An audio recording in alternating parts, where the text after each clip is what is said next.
warahmatullahi wabarakatuh. Perkenalkan, nama saya Siti Athanabila. Saya merupakan mahasiswi Institut Agama Islam Darul Ulum Kandangan. Kali ini saya ingin menampilkan PowerPoint terkait teori yang digunakan untuk rencana penelitian skripsi saya.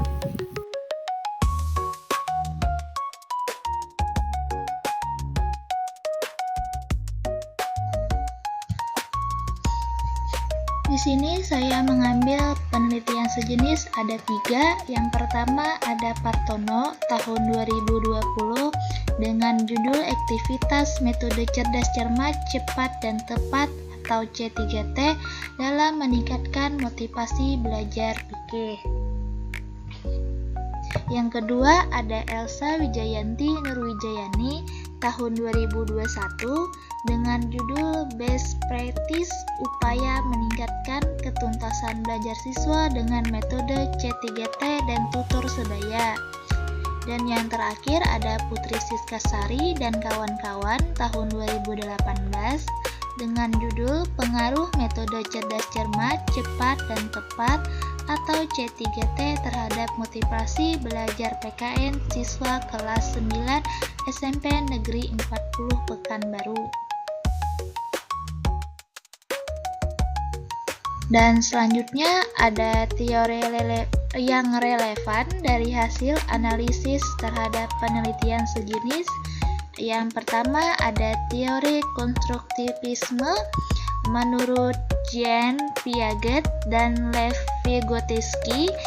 Teori ini menekankan bahwa siswa aktif membangun pengetahuan mereka sendiri melalui pengalaman dan interaksi, di mana guru berperan sebagai fasilitator membantu siswa mengaitkan informasi baru dengan pengetahuan yang sudah ada. Pembelajaran berfokus pada proses berpikir siswa dan memberikan kebebasan untuk menemukan apa yang mereka inginkan. Kaitannya dengan penelitian sejenis, metode C3T menempatkan siswa sebagai subjek aktif dalam pembelajaran, bukan hanya pendengar pasif. Dan yang kedua ada teori motivasi belajar. Salah satu teori ini berasal dari Abraham Maslow yang dikenal dengan teori hierarki kebutuhan. Maslow ini memberikan pemahaman bahwa motivasi belajar sangat terkait dengan pemenuhan kebutuhan individu. Kebutuhan yang paling mendasar harus memenuhi terlebih dahulu sebelum seseorang dapat termotivasi untuk mencapai tingkatan yang lebih tinggi, termasuk aktualisasi diri melalui belajar. Kaitannya dengan penelitian sejenis, C3T menciptakan suasana kompetitif yang sehat, menumbuhkan semangat berprestasi, dan keinginan diakui oleh guru maupun teman.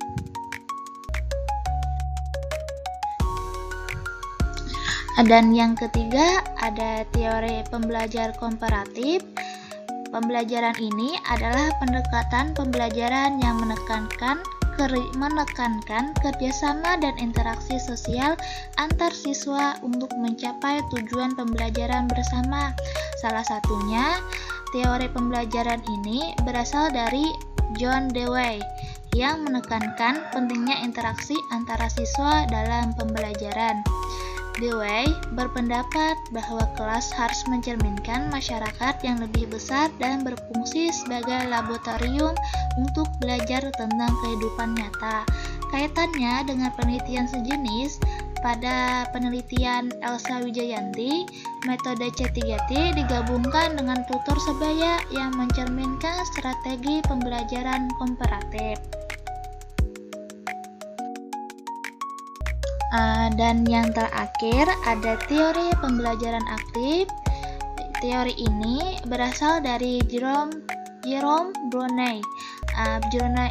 Jerome Bruner ini menekankan pentingnya keterlibatan siswa secara langsung dalam proses belajar untuk membangun pemahaman yang mendalam. Pendekatan ini mendorong siswa untuk berpikir kritis, mandiri, dan mampu menekankan pengetahuan dalam situasi nyata. Kaitannya dengan penelitian sejenis, Metode C3T adalah bentuk dari pembelajaran aktif. Teori ini menekankan keterlibatan siswa secara langsung dalam proses pembelajaran. Kesimpulannya, secara keseluruhan, teori-teori ini saling melengkapi untuk menjelaskan bagaimana metode C3T dapat meningkatkan motivasi belajar dan ketuntasan belajar siswa di berbagai mata pelajaran seperti fikih dan PKN. Penelitian menunjukkan bahwa penerapan metode ini tidak hanya efektif dalam meningkatkan hasil belajar, tetapi juga menciptakan lingkungan belajar yang lebih interaktif dan menyenangkan. Maka, dalam hal ini, teori yang ada pada penelitian sejenis tersebut yang paling cocok dengan judul penelitian penulis adalah teori pembelajaran aktif. Metode C3T merupakan implementasi langsung dari prinsip-prinsip pembelajaran aktif di mana siswa terlibat secara kompetisi, tanya jawab, dan pemecahan masalah. Keterlibatan aktif ini mendorong siswa untuk membangun pemahaman yang lebih mendalam dan meningkatkan hasil belajar mereka.